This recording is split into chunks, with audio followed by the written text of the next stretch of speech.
Hello, everyone, and welcome to the Professionals Pulse. I'm Farida Musaddi, the co founder and CEO of Alphateh Technologies. Alphateh is a tech consultancy company based in the heart of Dubai mainland. At Alphateh, we don't just embrace technology, we believe in fostering a holistic approach to professional growth. As founders, we understand that true success is not solely defined by career achievements, but also by the fulfillment found in a balanced life.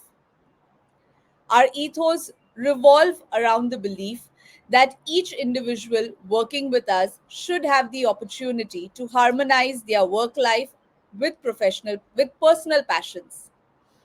We strive to create an environment that not only encourages innovation and excellence in the tech realm, but also promotes well being and personal fulfillment. Today's episode is dedicated to the art of harmonizing work, life, and hobbies. How to cultivate work life hobby harmony. In a world that often demands our undivided attention in professional pursuits, finding the equilibrium between career success and personal passions can be a challenge. From practical tips on time management to the story of an individual who has successfully blended her professional and personal worlds, this episode aims to inspire and guide you to the path of cultivating harmony. Whether you're an ambitious professional, an aspiring entrepreneur, or someone seeking a more balanced lifestyle, our podcast is here to offer a practical wisdom and encouragement to help you thrive in both your professional and personal pursuits. And joining us today is none other than Miss Maitry Dutt. Hey Farida, hi, good to connect. Hello, Maitry. How are you? Thank you so much for joining us on the Professional Pulse. Most welcome, Farida. It's an honor for me. So good to be here. So, with over 25 years of diverse work experience spanning IT, telecom, and manufacturing, Maitri is a seasoned sales and customer service professional. Regarded as a hands on leader by her team, she is recognized for her courage in taking risks, relentless drive, and a passion for overcoming challenges. Above all, she is known for her kindness and empathy. Her fervor is customer centricity, collaboration, and challenging the status quo. uh, Beyond her professional endeavors, Maitri is also an avid learner and expresses herself through various media. In recent years, she has self learned Spanish, collaborated with school children from disadvantaged backgrounds, mentored young individuals, explored painting, showcased her art in exhibitions, and authored the compelling book, The Homecoming, which I had the pleasure of reading and found truly remarkable. She also has uploaded some of her artwork on her LinkedIn page, and it's absolutely mesmerizing. She emphasizes the importance of cultivating passions outside of work, firmly believing that these interests have been instrumental in navigating the highs and lows of her professional journey. Her dedication to fostering a well rounded life is evident in both her creative pursuits and her commitment to personal and professional growth. So, Maitri, once again, welcome to the Professional Pulse. Thank you, Farida, and thanks for such a generous welcome and kind words. Thank you so much. No, but I think what we're going to learn today from you, and as I mentioned, I was looking at your page and I was looking at the drawings. I've read the book as well. It's so inspiring that a person who is so successful on the professional front and even on the personal front is so, diverse and has so many different creative aspects, so that has truly inspired me as well. And Thanks, Farida, and I'll be glad to share whatever learnings I have added on throughout this journey of mine. perfect, perfect. So, to begin with, what role do hobbies play in achieving a healthy, work-life balance, and how have they positively influenced your professional success? Okay, so let me try and answer the first part of your question first. Farida, what happens is in childhood we spend a lot of time playing, exploring, and developing, and then adulthood hits us, right? Correct, As we become older, responsibilities, chores, and professions take over our lives, and we lose the child within us. We correct, lead a far more balanced life as children than what we do as an adult. So, couple of things here. Having a passion outside of work allows us to cultivate an alternate identity. okay, My self worth is not only defined through my job. You see, it absolutely, having a hobby helps us become resilient to the vagaries of employment, and you know the scenario going on all across the world now. All absolutely, of this leads to less stress and improved mental health, and that itself correct, results in higher productivity and low absenteeism. So very clearly hobbies play a big role in maintaining a healthy balance in life. uh, correct, the second thing is a large chunk of our friends today, Farida, or the people we associate with socially, come from the workplace itself, and that has its correct, own challenges. I mean, any change in organization or a team or clashes at workplace will impact these relations. So it's absolutely, important to have interests outside work because that also helps us find new friends who share these interests. correct, These friends then become a part of our support system outside work, and they are not impacted by where we work or what clashes do we have at the workplace and so on. So it's so important to have that kind of a separate support system altogether. correct. That's Uh, true. Regarding your second part, where you said how has it influenced your professional journey, so I very strongly feel that the pursuit of hobbies has made me a more well-rounded personality. And Okay, sorry, when you're happy, it reflects in everything you do, even at work. absolutely, Because you have other interests in life, there's no unhealthy obsession with your work. Right. So, and I've seen correct. this.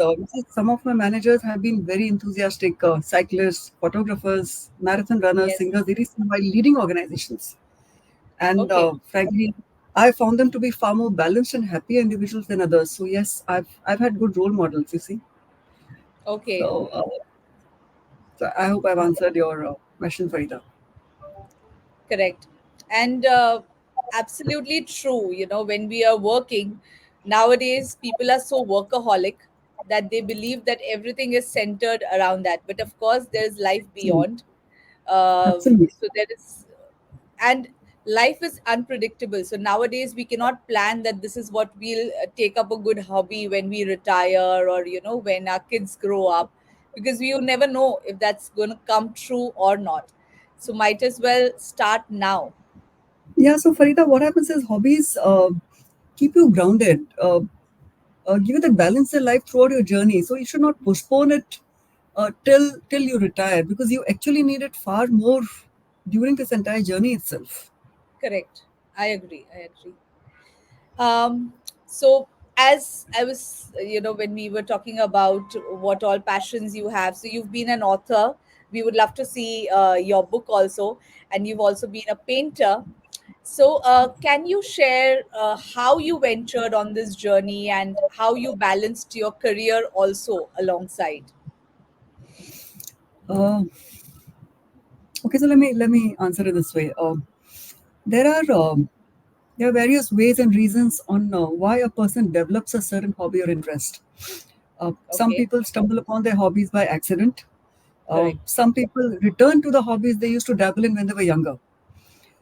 In Okay, my case, Farida, it's been a bit different. You see, I have a restless mind, and in order to feed this restlessness, every year or two, I had been selecting new things to learn. And these okay, had to be activities that I feared doing the most. For okay, example, while I was fond of writing, I was absolutely petrified about exposing my writing to the world, fearing that it would not be good enough. So once I overcame that fear, the words just flowed. Similarly, regarding painting, and this you might find this interesting. You've seen my recent work, right? I used to get an Yes. F in drawing in the school. Oh, Okay, so I was always swayed by colors as an adult. So one fine day, around 8, 9 years back, I decided that I would learn how to draw and paint. For the first okay. 6 months, I went to a drawing class where I was the only adult. Rest of the participants were children from aged 5 years to 12 years. So you can imagine, Oh I, my I felt goodness. so I felt so out of place. But thankfully, I love being with children. So it was a double benefit for me. Correct. Similarly, few years back, I decided to learn a new language only because I'm actually very poor at picking different languages. So I thought I'll challenge myself there. And for the Okay. next 8 months, I taught myself Spanish through books and a couple of apps, and it gave me tremendous confidence. So my reason for picking up hobbies was very different. I dabbled in many hobbies, and then I decided, okay, this is the one that I want to run along with. That is how Okay. I ventured on this journey. And what also has helped me is for a long time in my corporate life, I was working in an organization that had 6 day week. I had only Okay. Sundays free, and when you have only one day free, Farida, you can imagine uh, that one day becomes so cluttered with household Yes. chores. Household You chores. have, Yes. you have a child also there at home, a small child, and there's so many errands to run. So during Absolutely. those days, I could not really participate in very active hobbies. In the sense, I loved reading, so I would still ensure that I spent an hour reading every day during those days. But Okay.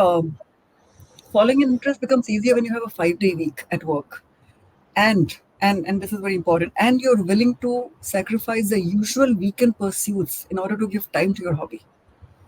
Uh, That's true. you know, uh, so we all have planned weekends, right? There will always be parties to go to. There'll always be things to watch on the screen. Socialize. Yes. Yeah, Absolutely. so temptations are aplenty. There's so many times when I'm just sitting idle and I'm like, okay, why don't I watch something on TV, on the screen, on OTT or whatever? There's so many temptations, but you have to have the discipline. If you love doing something, it comes very easy.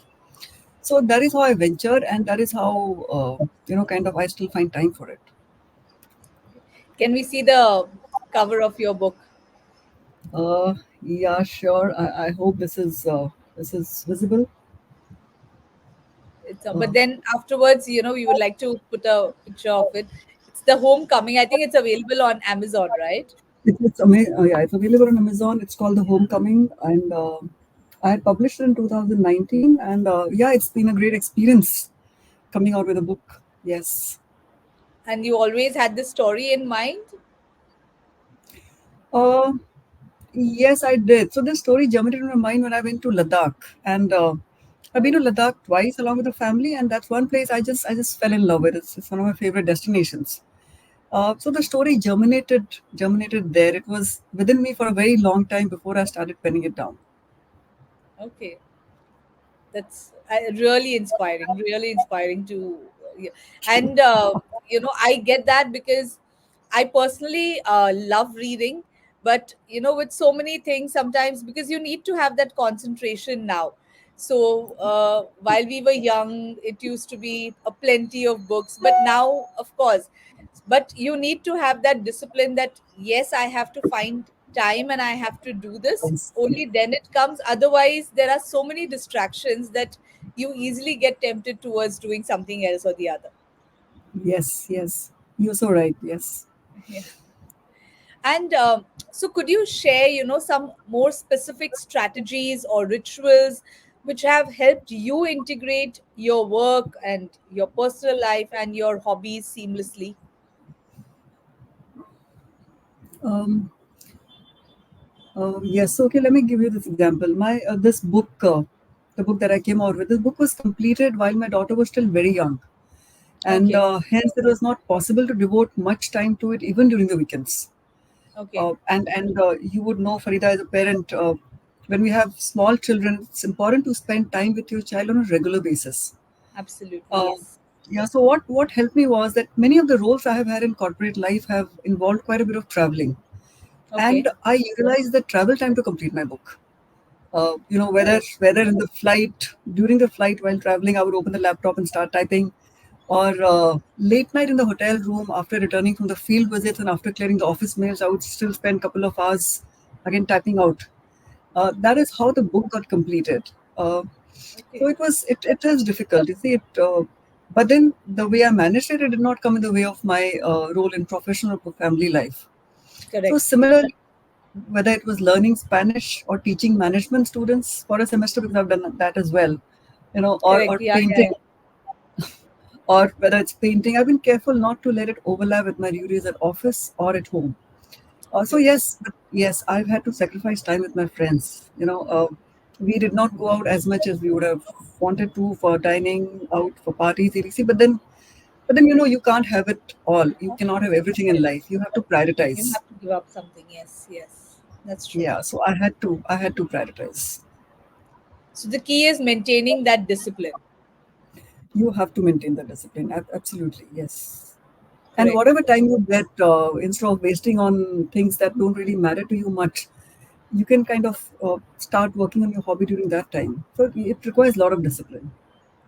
Absolutely.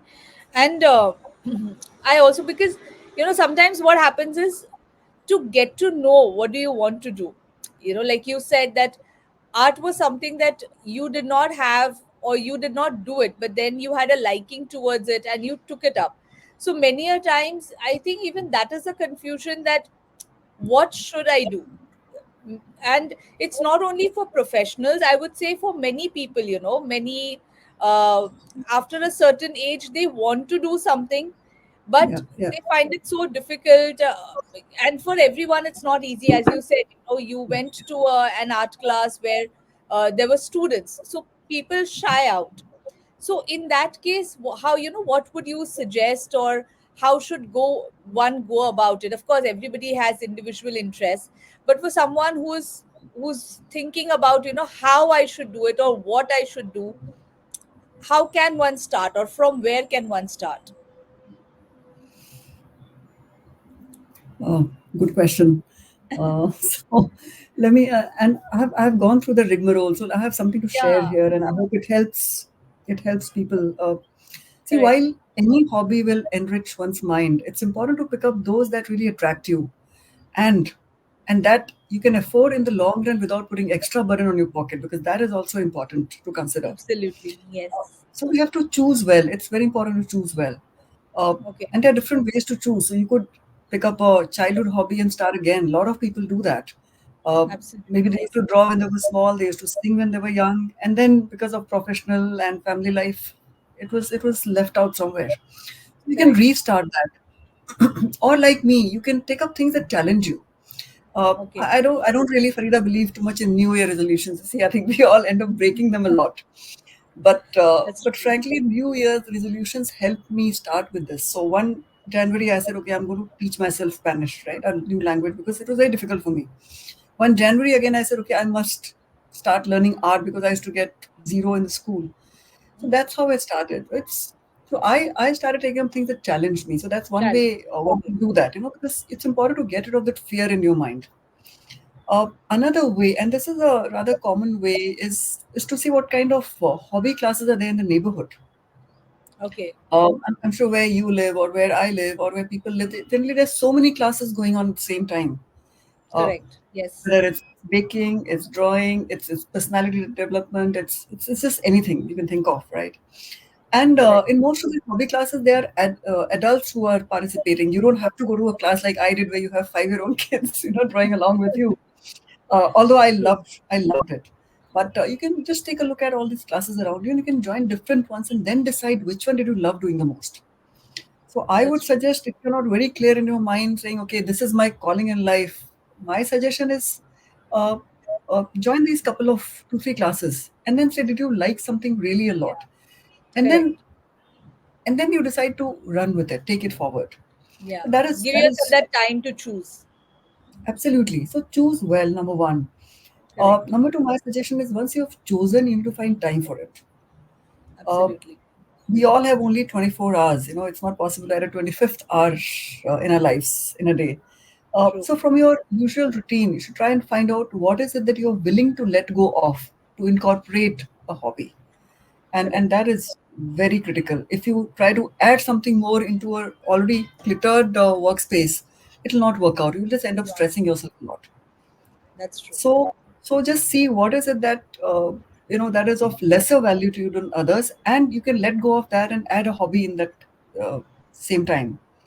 Correct. uh, so that is important. And what also happens is, and this is coming out of my experiences, there are always times when your family or work needs more attention than usual. So don't worry True. about that. It's fine to take a backseat from your hobby for some time instead of stressing about how you're not able to do something you love. It's fine. It's absolutely fine. Okay. Because if the pursuit of a hobby leads to stress, then it's defeating the very purpose of following it, right? That's so right. So Yes.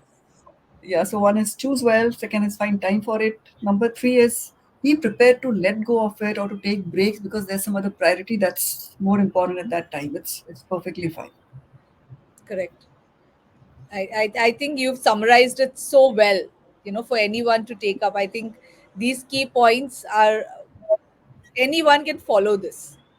Okay. Something most important, Farida, and I should not miss out on this because of the times we are living in. We are living in times where the Instagram ticks or the Facebook page follower numbers and all become very important to us, right? Yeah. So Yeah. we hobbies basically have a simple purpose of keeping us happy. We should not get into a stressful situation because my paintings are not selling or because there are only a very few likes on social media. uh, so you never got into pursuing a hobby in the first place to sell and make money, right? So just go with the flow and enjoy the Absolutely. time spent in the pursuit of passion. So that is all that matters. You're We doing don't it for need your validation. happiness. Absolutely. We don't need validation from others. So there's no need to, check your phone every 15, 20 minutes saying, okay, how many new likes have I received? It's so Yeah. important to Yeah. cut Yeah. yourself out from that kind of mindset. Correct. Correct. Yes. Yes. I totally agree on this. Totally agree. So, on your front, have you encountered any challenges, in maintaining this harmony? And in case you did, so how did you overcome them? Uh, oh yes, so yeah, quite a few challenges. It's not easy, right? Um, there's so many things asking for your time that it's difficult. But Farida, I feel that as long as you're clear on your priorities in life, clashes are less. So Correct. I must admit that I have had to take breaks from my hobbies due to maybe a very heavy workload or office that spilled over to the weekends. Okay. That happens to all of us, right? Or any health emergency at home or any other personal reason. So I've had to take those breaks. Correct. But even during those breaks, even during those times that I was going through, I was very clear that I would eventually get back to things I love doing. Uh, it was certainly frustrating sometimes not to have an outlet to express yourself, especially during these stressful times. But over time, I have realized that I am disciplined enough to get back to my hobby no matter how long the break. So I Correct. have Okay. learned to wait patiently, Okay. and that's how I have managed the And that's challenges the and key thing. absolutely yes, yes, That don't let these challenges stop you. That could be a pause, but not a full stop. yes. You have put it beautifully in that one sentence. Yes, you're right. Correct. So, nowadays, many of the companies have also started. Hmm. They have these breakout rooms where people can enjoy, and they can recreational. So, according to you, how can companies or workplaces encourage a culture that supports employees in pursuing their personal passions alongside their professional responsibilities also? Yeah, I think that's a very relevant question, Farida. So, yes, I have worked across organizations, and I have noticed a huge change over the years in the way organizations look at and encourage their employees to follow their interests. Okay. So most of the organizations today understand that work can become overwhelming, and it can lead to burnout unless there are interventions. And these Correct. interventions need not be only at the personal level where the employee looks at their own interventions. No, that's not the only thing. Correct. Organizations have also realized that when employees have diverse experiences and perspectives from their hobbies, they end up bringing fresh insights to their professional roles as well. Uh, Okay. And that is a sea change. It's so good to have organizations understand that and acknowledge that. So as a result, I can share with you what I have seen happening in various workplaces that I have been a part of. Okay. Um, so something very common that happens across, I think, most of the workplaces is there are these events organized where employees get a chance to showcase their skills. Okay. It could be a festival that's being celebrated at office, where you make different designs and you show your artistic abilities, or you get to decorate a certain workspace within the office. Or it Correct. could also be a national event that's being celebrated in office. For example, you have these Independence Days and so on in the office. Or I have also seen some larger organizations. Uh, they organize an event only to showcase employee talent. It need not be a Okay. There may not be a reason of festivals or any other event. So they have Okay. organized, let's say, an art show where different employees put up their drawings and paintings. I've seen that happen in certain workplaces as well. So that is one. One is organize these various events. Correct. Second thing, Farida, and this is something very close to my heart, is the various CSR activities that organizations do. That is corporate social responsibility activities, Okay. uh, where you get to volunteer in different areas, Okay. and there you realize you discover an innate skill, a latent skill that you had, and you love doing something. So a lot of things come out of that. Okay. So let me give you my example. So I have also been actively working, and you mentioned this, actively working with children from disadvantaged background for many years now. Correct. And Yeah. this thing was seeded within me through a company visit to a children's home, to a children's home. Okay. So around Okay. 20 years back, there was this organization I was working with. They took us to a disadvantaged children's home, and I found that so impactful that for many years after that, I would continue visiting this home. I would Oh, go there once a month. I sponsored many children over all these years. I've kept in touch with two or three of them even now after so many years. So okay. a lot of these volunteer opportunities also can, kind of organizations can actually help employees get into their interests. I Spark have them. an example. Yeah, so I have an example of one of my colleagues. So we do a lot of tree plantation activities. That's one of the most common volunteer activities. Okay. This gentleman, this colleague of mine, he found his calling there. Okay. Right. So he started organizing tree plantation in his area where he used to live, Okay. and he has become a big activist in that sense. You see, so organizations can actually do a lot of such activities, and that's one way of them encouraging a culture that supports employees in pursuing different passions. Correct. One more thing, Farida, and you mentioned this in your introduction to this question. Uh, Many workplaces encourage these resource groups for non-work activities. Okay. For example, Yeah. there's a book club, so people come together with interest in reading. They come together, they exchange books. They also have book reading. They talk about books that have impacted their lives. Uh, we also have robotics club, so people with that interest are together. Correct. They meet once a week for an hour or so. We also have Toastmasters, right, within an organization itself. Correct. We very interestingly have a club that in my current organization, a club that celebrates the diverse cultures of the country, and that showcases different ways of dressing, different cuisines. So every month, they have some event happening, for everybody else to see and learn. Correct. So those groups help a lot. But something that I want to touch upon at the end is a very very impactful activity that an organization does.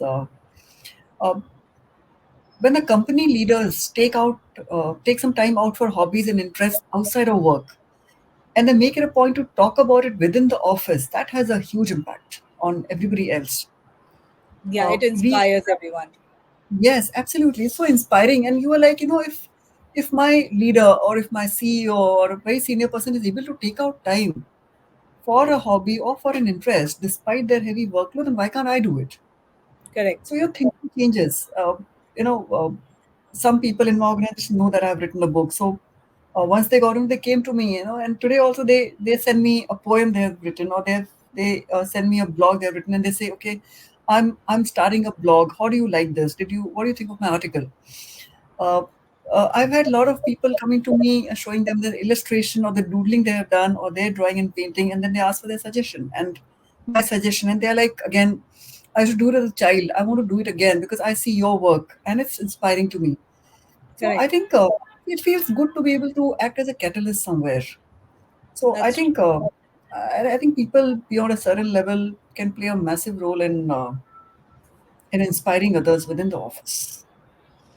And do you think that pre-COVID and post-COVID, I think there has been more shift towards this? I mean, because people have now also embraced the work from home culture, which has also allowed people to, go beyond just that work scenario. People find more times. Do you think there's such thing, or there hasn't been much of a difference? No, so there has been, I think, a lot of difference. One is, of course, what you touched upon, work from home. So work from home also gives you more time. So the travel time is actually saved, and Absolutely that's massive. For agree. some of us, Farida, and I live in Mumbai, and you know the kind of time it takes to travel to one place from one place to another. So saving Absolutely, those yeah. 3 hours or 4 hours is such a huge gain for people. Suddenly Correct, you have a plethora of time which was not there with you earlier. A lot of organizations continue to encourage work from home. May not be all 5 days a week, but maybe 2 days a week you can work out of home. That itself is good. That is correct. one point. Yes, it's encouraged people to pursue different interests. But Farida, I think more than that, much more than that, this episode of going through COVID has also made us realize how uncertain everything is in life. Uh, Yes, you know, it has made everybody uh, kind of rejig their priorities. It's correct, made us more conscious of our role as a parent, as a spouse, as a caregiver. correct. Uh, it has also made us realize that tomorrow is not guaranteed to anybody. Yeah, we don't know So we what's have coming to make the next. yes, absolutely. We have to make the best of whatever we have. It is this moment that counts. There's nothing beyond that. Correct. And nobody was ready for this life changing, The new event. normal. Yes. So that has pushed people towards ensuring a balanced life. We have to be happy and we have to be happy now. We can't postpone happiness for when I retire or when I have more time at my hands or when my children grow up. There's nothing guaranteed to anybody. So I think COVID has made a huge impact. That that's absolutely. I totally agree. I agree with this because everything is so uncertain. You don't know what's coming in the next moment.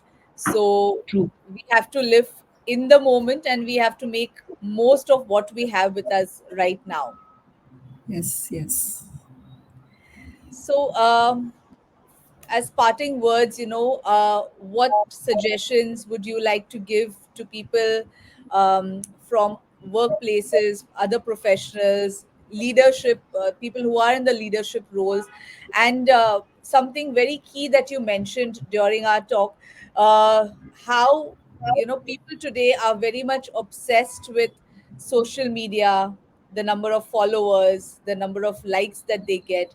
So in all of this, because that is something that we cannot, no matter how we try, everybody at some point or the other, gets affected by it. There, of course, there is a certain section which does not, but then most, the younger generation especially, they are very much affected of, how many likes, and they quickly get disheartened when people are not there to like. So they, that patience level, to pursue something, you also have to be patient, and that kind of concentration, so that is quite missing. So as parting words, what would you, like to share or give suggestions for such a scenario? Okay, so I will let me take a couple of minutes here, Farita, and this is coming purely out of my experience. So first is to my to people in the workplace, to people who are working in different organizations and who are trying to balance a whole lot of things. What happens with all of us is it's so easy to become obsessed with our work performance. Correct. Most of us spend one third of our time in the office, causing us to obsess over our careers and to become easily disappointed when we underperform. Yeah. But putting too much stock in your professional life can be unhealthy and draining. So my designation on my role that I'm handling today cannot be my most important identity. Uh, That can be, as I just mentioned, very, very unhealthy. It's so important to have your alternate identity. Uh, that is number one. Number two, taking from my own experience, talking from my own experience, my hobbies have helped me sail through difficult times at work, and this is important. It's also helped me, it's also kept me grounded during the high phases. You know, that's equally important. So Correct. many a times while sitting through a difficult meeting or when the numbers are down, I smile to myself thinking about that unfinished work of art that I'll be working on during the weekend, or the book Okay. that I have left half read at a very interesting turn. So I will go home and read about the book. So that helps me sail through difficult times. You see, those thoughts. So there's always something interesting to look forward to. And Correct. that feeling makes your attitude more balanced at work. You don't fret needlessly, nor do you brood for a long time. So your productivity doesn't get impacted. Correct. So this helps a lot. Uh, the second message is to people who are at senior levels in organizations. Talk about your interests. It's very, very important to talk about it. Whether you're fond of cycling during weekends, you are an avid photographer. Uh, it doesn't matter the result of your hobby. You need not have a great talent, but the fact that you're taking out time to do things you love, Yes. that will inspire people. We should talk about it because we don't know who's getting inspired by a word. Somebody who's struggling somewhere, Yeah. they might It could be realize, just hey, that one person. absolutely. Even if that one person's struggle is lessened by listening to your story, by listening to how you are managing to balance things, I think your work is done. Correct. So that is very important, and the social media thing. So it's not easy, yes, and you mentioned, and forget younger generation, Farida. I mean, All of everybody us. is, Yes. yeah, all of us are equally guilty, right? It takes a lot of discipline, but you should never forget why you got into pursuing a hobby in the first place. It was never to please others. It Correct. was always to ease your own journey first. Right? So once you keep hammering that in your head, then this social media likes, dislikes, comments don't matter to you. So that has to be kind of followed. Correct. Towards the end, I only want to tell everybody saying, uh, just we should always keep reinventing ourselves. Hmm. Always try new things, new food, new hobbies, meet new people. That'll keep your life from becoming stagnant and boring, and you'll have a lot of fun. And frankly, I think that's all that matters. We have just one life, so enjoy to the hilt. That was an absolutely wonderful way of summarizing it all. So, thank you so much once again for this wonderful discussion. And it's been really inspiring for me as well. As I said, I like reading, but many a times I don't have that conversation, that kind of concentration. And I also Yeah, feel guilty because I know I want to do this, but somehow something or the other pulls me back. yeah. But yes, I myself personally will remember the points that you shared, to have that kind of discipline and that kind of regularity, and not be burdened by those other responsibilities, and to find time for that one thing that really makes you happy. So thank you so much for all of these insights. Thank you, Farida. It's been an honor to be on this platform and to be able to share my views with others. Thank you so much for this. So, everyone, signing off. Thank you so much for joining us on this insightful journey into the art of cultivating a work life hobby harmony. Remember, striking a balance between your professional success and personal passions is not just a goal, it's a continuous evolving process. As you navigate the delicate dance of life, may you find fulfillment in every step, both in your career and the hobbies that bring you joy. Until next time, stay inspired, stay balanced, and keep cultivating that perfect harmony. Thank you so much, everyone. Thank you. Thank you.